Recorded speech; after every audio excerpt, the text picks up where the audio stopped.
은혜로운 찬양 감사합니다. 할렐루야. 아멘. 주님의 크신 이름을 찬양합니다. 우리 옆에 있는 분들과 인사해 볼까요? 참 잘 오셨습니다. 예수님의 이름으로 사랑합니다. 환영합니다. 잘 오셨습니다. 우리가 오늘 드린 예배를 통해서 겸손의 왕으로 이 땅에 오신 예수님을 더욱더 깊게 만나고 경험하는 귀한 복된 예배가 되기를 간절히 소원합니다. 오늘은 종려 주일입니다. 밤트리 선데이라고도 하죠. 내일부터 토요일까지 한 주를 우리는 고난주간, 패션 윅이라고 부릅니다. 특히 이번 주 금요일은 성금요일이라고 하는데 예수님께서 십자가에 달려 죽으신 날이죠. 만약 여기서 끝이라면 우리에게는 소망이 없을 것이고 믿음의 의미도 없을 것입니다. 이것은 제 말이 아니라 사도 바울의 말씀이죠. 예수님은 십자가에서 죽으셨지만 죽음을 이기시고 3일 만에 부활하셨습니다. 그래서 다음 주일이 예수님께서 부활하신 부활절, 부활주일입니다. 우리가 이렇게 주일날 모여 예배드리는 이유도 예수님의 부활을 기뻐하며 예배하는 것입니다. 종려주일인 오늘 예수님은 제자들과 함께 예루살렘으로 입성하셨습니다.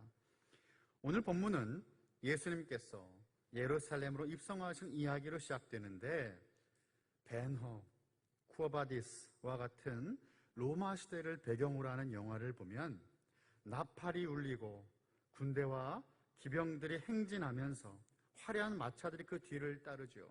그리고 클라이막스는 무엇입니까? 멋진 백마탄 사람이 손을 흔들면서 등장을 합니다. 이것은 세상 왕의 전형적인 모습이에요. 그러면 우리 예수님도 이런 모습으로, 세상의 왕의 모습으로 예루살렘에 입성하셨습니까? 아닙니다. 예수님은 전혀 다른 모습으로 들어오셨어요. 표면적으로는 유월절 명절을 지키기 위해서 수많은 유대인들과 함께 예루살렘으로 들어오셨지만 예수님은 사실 자신이 직접 유월절 어린 양이 되어 십자가에 달려 당신의 백성들을 구원하시고자 예루살렘으로 입성하신 것입니다. 오늘 저는 여러분과 함께 마태복음 21장에 기록된 이 본문 속에서 세 부류의 인물들을 나누며 은혜를 함께 나누고자 합니다. 우리가 함께 살펴볼 첫 번째 인물은 예수님이 타신 나귀의 주인입니다. 예수님은 제자들과 예루살렘 근처 감람산 벳박에 도착하셨습니다. 여러분, 여리고에서 출발하셨죠.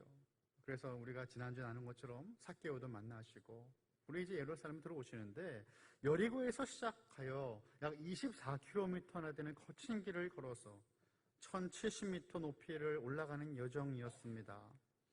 마가복음 11장에서는 베다니라는 동네도 같이 기록이 되어 있어요. 베다니와 벳박에는 모두 이 감람산의 남동쪽에 위치해 있었습니다.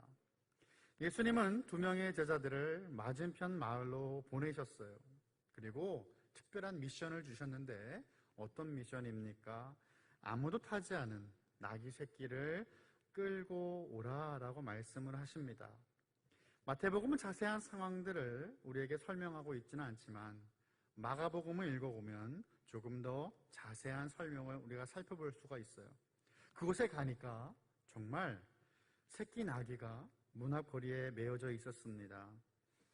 그것을 풀어서 데리고 오려고 하는 그 순간 바로 그때 나귀의 주인이 묻습니다. 나귀 새끼를 풀어 무엇 하려느냐? 한마디로 말하면 이것이 무슨 의미입니까? 왜 남의 새끼 나귀에 손을 대느냐 그 말이죠. 제자들은 예수님께서 이미 말씀하신 것처럼 주가 쓰시겠다라고 말을 하였습니다. 그러자 놀라운 일이 벌어집니다. 주인이 허락을 하였어요. 여러 해석이 있을 수 있지만 중요한 것은 무엇입니까? 나귀의 주인이 알고 있던 모르고 했던 예수님의 영광스러운 사역에 순종함으로 그가 쓰임을 받았다라는 거예요. 우리는 그의 이름도 몰라요. 어떤 사람인지도 모릅니다. 하지만 주가 쓰시겠다 하라 그 말씀 한 말씀을 붙들고 순종으로 나아가는 그 모습은 오늘을 살아가는 저와 여러분의 삶에 분명한 아름다운 교훈을 주는 거예요. 주께서 쓰시겠다라는 이 말은 고대 사회의 징발의 형태로 볼 수가 있습니다. 왕이나 정부의 그 관리들은 급히 사용할 짐승이나 사람들을 어느 때든지 필요하면 징발하여 사용할 수 있었어요. 그런데 옷차림만 봐도 예수님의 제자들은 정부에서 나온 사람들이 아니었거든요. 정부에서 나온 사람들도 아닌데 주가 쓰시겠다라는 그 말의 주인은 한 번도 짐을 실어본 적이 없는 나귀를 주님께 드리는 것입니다. 그래서 주라고 하는 그 큐리오스라고 하는 그 말은 로마 시대 때에는 황제를 지칭하는 말이었죠. 이 주인의 순종과 헌신은 참으로 놀랍고 귀한 것입니다. 주님께 쓰임받는 것은 가장 큰 영광이며 축복입니다. 주가 쓰시겠다라는 이 말 한마디에 자신의 소유를 내어놓을 수 있는 그 모습은 여러분 성경에서만 찾아볼 수 있는 모습이 되어서는 안 됩니다. 성경에나 있을 법한 이야기가 되면 안 된다라는 것입니다. 이 모습은 저와 여러분의 모습이 되어야 하고 우리의 헌신과 우리의 믿음이 되어야 한다라는 것입니다. 우리들과 우리들의 자녀들이 아무리 이 땅에서 성공을 하고 많은 재물을 모으고 높은 지위에 올라간들 만물을 지으신 하나님께 쓰임 받는 것보다 못하다라는 것입니다. 오늘 본문에 등장하는 나귀요, 이 세상에서 가장 존귀한 분을 태우고 가장 위대하고 아름다운 구원의 역사의 시작을 이루는데 쓰임받는 도구가 되었어요. 여러분, 나귀가 아무리 좋은 일을 해도 짐을 실는 것밖에 더 하겠습니까? 아무리 영광스러운 짐이 있어봤자 짐이지 않겠습니까? 그렇게 주님의 손에 붙들려 주님께 쓰임받는 것은 여러분 참으로 귀하고 복된 것입니다. 내가 가진 모든 것이 주님께서 주신 것임을 고백하고 언제라도 주가 쓰시겠다 하라 이 말씀을 붙들고 내어드릴 수 있는 준비된 우리 모든 칼빈의 권속들이 다 되시기를 예수님의 이름으로 간절히 소원합니다. 두 번째, 우리가 살펴볼 사람들은 바로 예루살렘 성에서 예수님을 맞이한 무리들이었습니다. 예수님께서 어린 나귀를 타고 예루살렘으로 들어오실 때 이스라엘 백성들은요, 자기들의 겉옷과 종려나무 가지를 길에 펴며 소리를 질러 외쳤습니다. 호산나, 찬송하리로다. 주의 이름으로 오시는 이여 찬송하리로다. 오는 우리 조상 다윗의 나라여 가장 높은 곳에서 호산나 하더라 라고 기록되어 있고 말씀합니다. 이들이 보인 행동을 다시 돌아보면 승리를 상징하는 종려나무 가지를 흔들거나 길에 펴는 것은 왕을 영접하는 의식이었습니다. 이들이 목이 터져라 외치는 호산나는 무슨 뜻을 가지고 있습니까? 우리를 구원하소서라는 뜻이에요.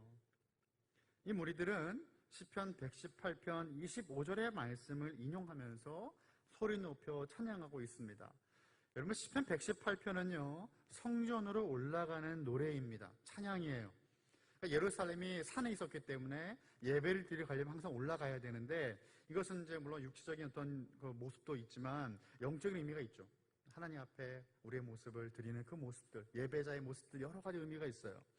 그런데 이 시편 118편의 이 찬양은요, 사람들로 하여금 항상 메시아를 기다리는 찬양으로 기억되는 찬양이었어요. 예수님을 눈앞에 보면서 그들이 그토록 기다렸던 메시아를 찬양하는 것입니다. 백성들은 자신을 구원해줄 왕으로 예수님을 여겼습니다. 물론 맞는 말이에요. 예수님만이 그들을 구원하실 수 있는 참된 왕이십니다. 그런데 이들이 원했던 그 왕은 어떠한 존재입니까? 로마 제국의 압제로부터 해방시켜서 잃어버렸던 이스라엘 나라의 주권과 영광을 찾아줄 땅의 왕이었던 거예요. 제국의 왕이었다라는 것이죠. 다윗의 때와 같이 이스라엘 국가가 다시금 잘 살게 되는 그런 나라를 원하면서 메시아를 꿈꾸고 있었습니다. 여러분, 이것은 잘못된 바람이었습니다. 사랑하는 칼빈교회 성도 여러분, 우리는 예수님을 어떤 분으로 기대하고 믿고 따라가고 있습니까? 우리는 간혹 영광을 취하기는 좋아하지만 고난의 길에 동참하는 것은 피하고 싶어 합니다. J.B. 필립스라는 분은요, 내 하나님은 너무 작다. 그러니까 여기서 내는 너예요. 영어로 하면 Your God is too small. 당신의 하나님이 너무나 작다라고 하는 이런 고전적인 책을 썼어요. 그 책의 이름처럼 우리도 당신의 예수님은 너무 작다 라고 말할 수 있을 것 같아요. Your Jesus is too small. 예수님을 너무 작은 눈으로 여기고 있지는 않습니까? 우리는 예수님을 너무도 자주 내가 편안한 나의 바운더리 안에서, 범주 안에서 생각하려고 하는 거예요. 예수님을 나의 친구, 나의 위로자. 물론 예수님은 우리의 친구가 되시고 우리의 위로자가 되세요. 그런데 예수님은 모든 사람의 구세주로서 예배받기 합당하신 하나님이십니다. 예루살렘에서 예수님을 맞이한 무리들은 아마도 갈릴리에서부터 예수님을 쫓았던 예수님의 팬클럽이었을 거예요. 아이돌을 추앙하듯이 예수님이 가는 곳마다 쫓아가는 거예요. 그 당시 좋은 지도자가 어떤 지도자였을까요? 내가 배가 고플 때 빵을 줄 수 있는, 전쟁 났을 때 이겨줄 수 있는, 나의 만족을 줄 수 있는 그런 지도자가 유명하고 좋은 지도자이지 않았겠습니까? 그런데 예수님을 따라가다 보니까 빵도 생겨요. 고기도 생겨요. 오병이어의 기적이 그런 것이 아니었습니까? 병든 자가 병이 낫게 되는 거예요. 심지어 죽은 자도 살아납니다. 예수님을 팬으로 따르는 사람들이었던 거예요. 내가 원하는 것을 채워줄 수 있는 분. 그런데 정작 예루살렘에 사는 사람들은 예수님이 누구인지 알지 못하고 있었어요. 오늘 본문 10절과 11절을 보면 알 수가 있습니다. 우리 한번 같이 읽어볼까요? 마태복음 21장 10절과 11절입니다. 시작. 예수께서 예루살렘에 들어가시니 온 성이 소동하여 이르되 이는 누구냐 하거늘 무리가 이르되 갈릴리 나사렛에서 나온 선지자 예수라 하니라. 아멘. 예수님을 알지 못하는 사람들이 있고 예수님을 알긴 해도 잘못 알고 있는 사람들이 같이 등장하고 있는 것입니다. 예수님 모르는 사람들은 어쩔 수 없다고 치더라도 예수님을 알고 있다면 바로 알아야 되는데 그렇지 않았다는 거죠.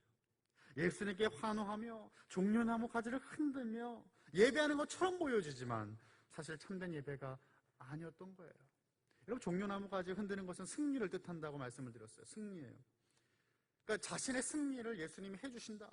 하나님 나라의 승리와는 상관이 없는, 죄를 이기는 승리와 상관없는 나의 승리, 내 삶의 승리, 나의 성공을 꿈꾸며 종려나무 가지를 흔드는 모습이죠.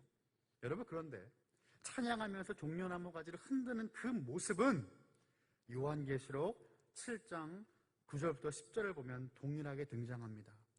온전하게 회복된 예배예요. 제가 읽어보겠습니다. 요한계시록 7장 9절부터 10절입니다. 이 일 후에 내가 보니 각 나라와 족속과 백성과 방언에서 아무도 능히 셀 수 없는 큰 무리가 나와 흰옷을 입고 손에 종려가지를 들고 보좌 앞과 어린 양 앞에 서서 큰 소리로 외쳐 이르되 구원하심이 보좌에 앉으신 우리 하나님과 어린 양에게 있도다 하니. 아멘.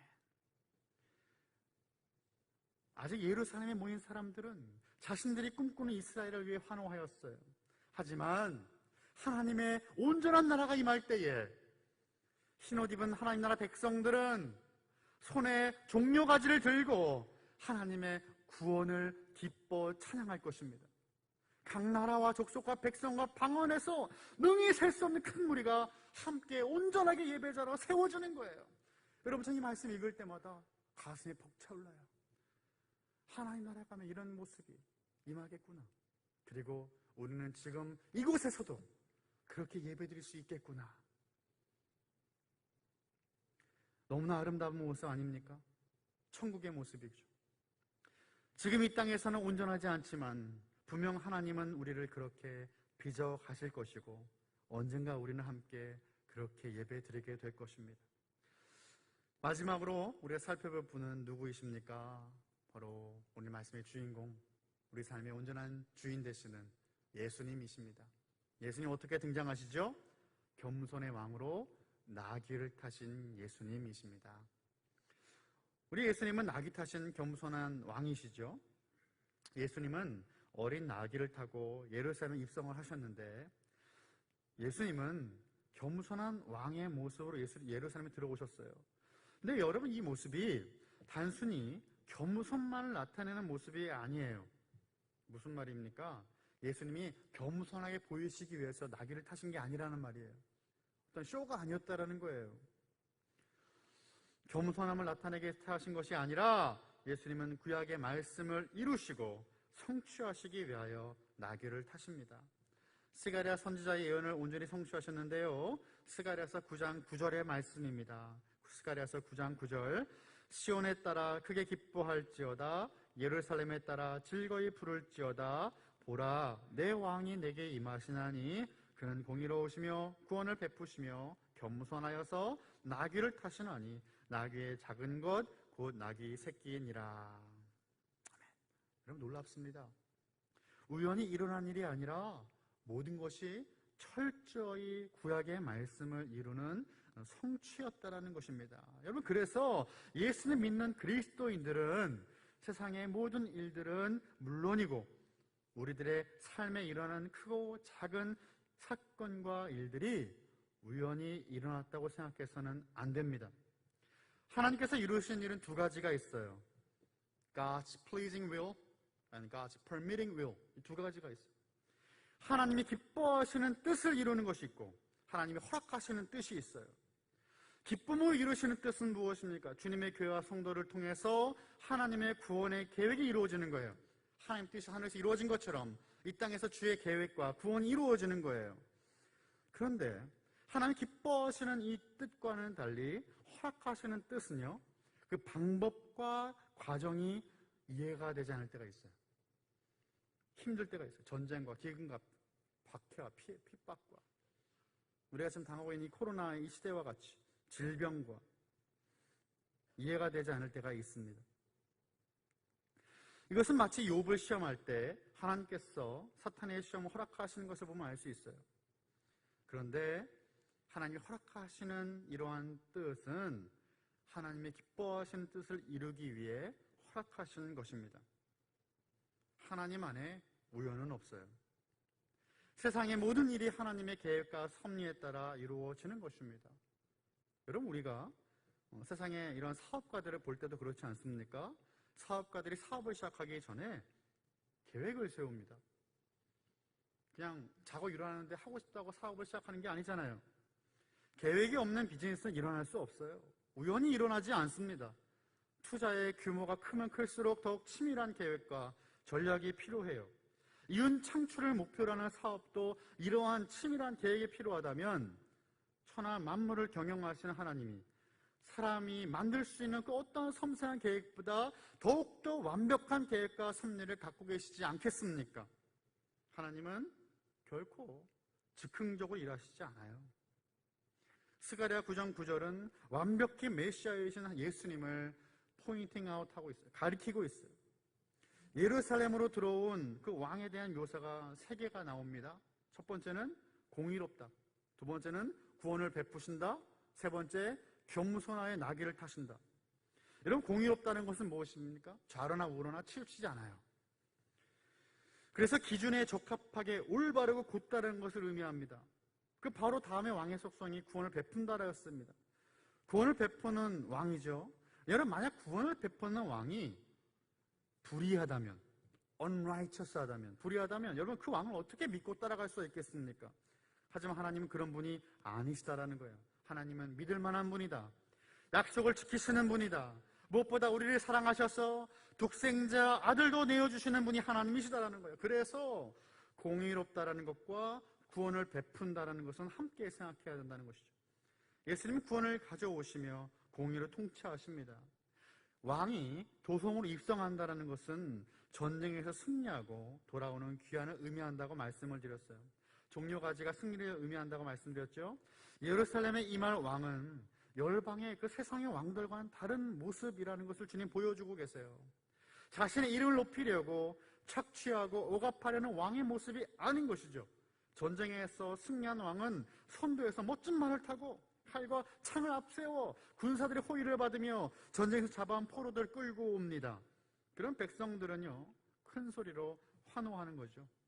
성으로 입성하는 그 시간은 왕의 위엄과 권위를 자랑하는 절호의 기회가 되는 거예요. 나 이런 사람이다, 이런 왕이다, 너희들은 이런 나라의 백성이다 라는 것을 보여주는 거예요.